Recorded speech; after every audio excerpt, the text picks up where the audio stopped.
व्यक्ति विशेष सरकार की थी। यह चुनाव व्यक्ति विशेष सरकार की थी और पूरा प्रशासन का तंत्र जो है वो हमें हराने में लगा हुआ। चुनाव प्रचार अभियान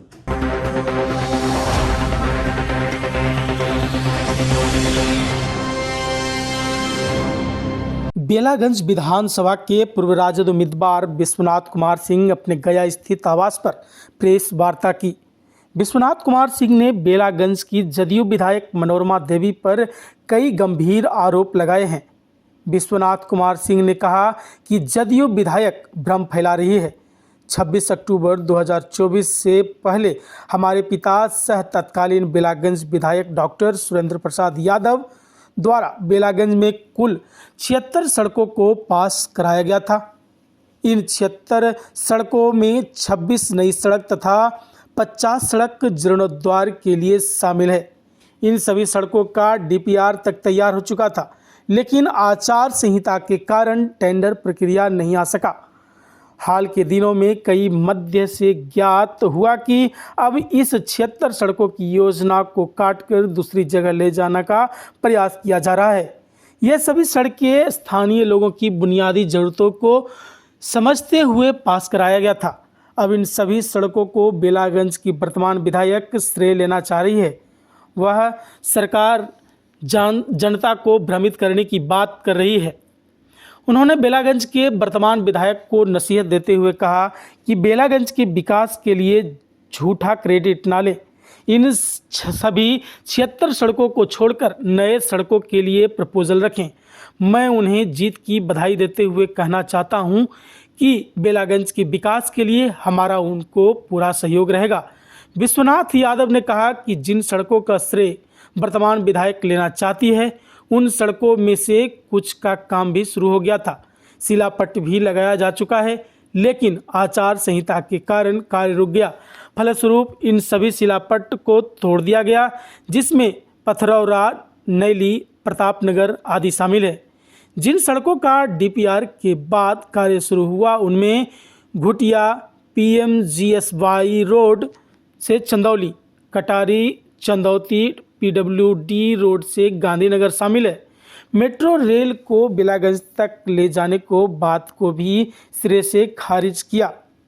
गया से जितेंद्र कुमार की रिपोर्ट। सोशल और प्रिंट मीडिया के माध्यम से जानकारी हुई कि बेला तक मेट्रो स्टेशन ले जाया जा रहा है। उसके लिए जो लोग इसके लिए प्रयासरत हैं उनको तहे दिल से धन्यवाद। और इस बात की घोषणा कर दें कि जिस दिन ये बनेगा उसके पहले यात्री हम ही लोग होंगे। लेकिन जानकारी ये भी चाहते हैं कि तारीख कब की। बड़े ही झूठे लोग हैं और बहुत ही प्रेम से झूठ को फैलाते हैं।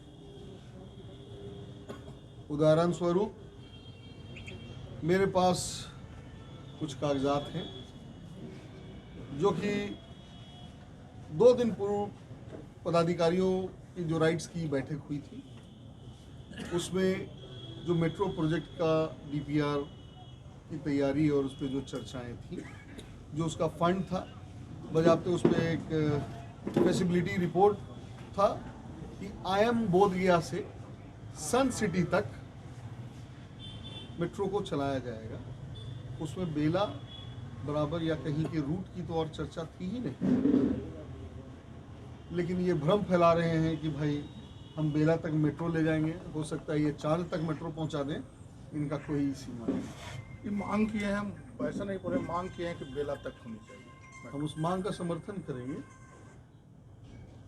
लेकिन ये बताएं कि अभी कुछ दिन पहले आप ही लोग के अखबार और सोशल मीडिया के माध्यम से कुछ विश्वस्त कार्यकर्ताओं के माध्यम से ये जानकारी हुई कि जो रोड, जो सड़कें, जिनका 76 सड़कें हमारे पिता के कार्यकाल में बहुत मुश्किल से और पब्लिक की ज़रूरत को देखते हुए पास कराया गया।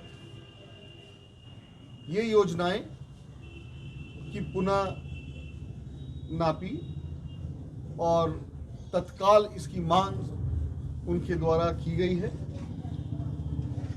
अगर की गई है तो ये उनकी जानकारी में हम दे दें कि कुल मिला के 76 ऐसे ही सड़क है जिसको हम लोग हमारे पिता के कार्यकाल में 15/1/2024 और 16/1/2024 16 जनवरी 2024 को ही ये सभी सड़कों की मांग की गई थी, जिसका DPR 26/10/2024 को ही पास हो चुका।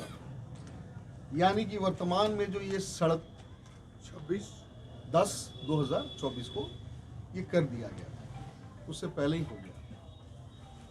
और ये झूठा और जो भ्रम फैला रहे हैं कि हम ये नई सड़कें बनाने जा रहे हैं, ये उसमें से कुछ सड़कों को वर्तमान स्थिति से हटाकर दूसरी जगह ले जाना चाहते हैं। मेरा उनसे अनुरोध है कि आप के इस कार्यकाल में जो झूठा क्रेडिट लेना हो उसको ले लीजिए, कहीं तकलीफ नहीं है, लेकिन बेलागंज विधानसभा के विकास में कहीं बाधा मत दें। उसके विकास के लिए जो नई सड़कें हैं जहां जरूरत है, अगर जानकारी ना हो तो हमसे पूछ लीजिए। हम बेला के विकास के लिए हमेशा तत्पर रहे हैं और आगे भी हम सारा सहयोग उसमें पूर्णता रहेगा। ये बेलागंज में हार की समीक्षा क्या हारे क्यों? देखिए, ये चुनाव व्यक्ति विशेष सरकार की थी। ये चुनाव व्यक्ति विशेष सरकार की थी और पूरा प्रशासन का तंत्र जो है वो हमें हराने में लगा हुआ। चुनाव प्रचार अभियान का एक हिस्सा प्रशासन ही वर्तमान सरकार का बना हुआ था। इस बात को समझने की जरूरत है कि हमारे सैकड़ों कार्यकर्ताओं को मतदान के दिन थानों में बैठाया गया, उनको दौड़ाया गया, उनको पकड़ा गया, उनको बिना किसी कारण के उनको गिरफ्तार किया गया और फिर शाम में छोड़ दिया गया। ये सिर्फ और सिर्फ जितने लोग थे राष्ट्रीय जनता दल के ही कार्यकर्ता थे, किसी और पार्टी के क्यों नहीं थे। नव निर्वाचित जो माननीय विधायिका हैं उनको हमारा तहे दिल से बधाई है उनकी जीत की।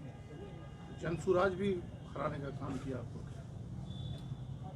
हराने का कार्य जनस्वराज तो अपनी जो उनकी जिम्मेदारी वो अपना जिम्मेदारी निभा रहे थे। वो एक पार्टी बनी है, वो अपना रोल निभा रहे थे। बहुत लोग निर्दलीय भी लड़ रहे थे चुनाव में। जो लोग लड़ रहे हैं वो हराने का काम नहीं करते, वो अपनी अपनी किस्मत को आजमाते हैं।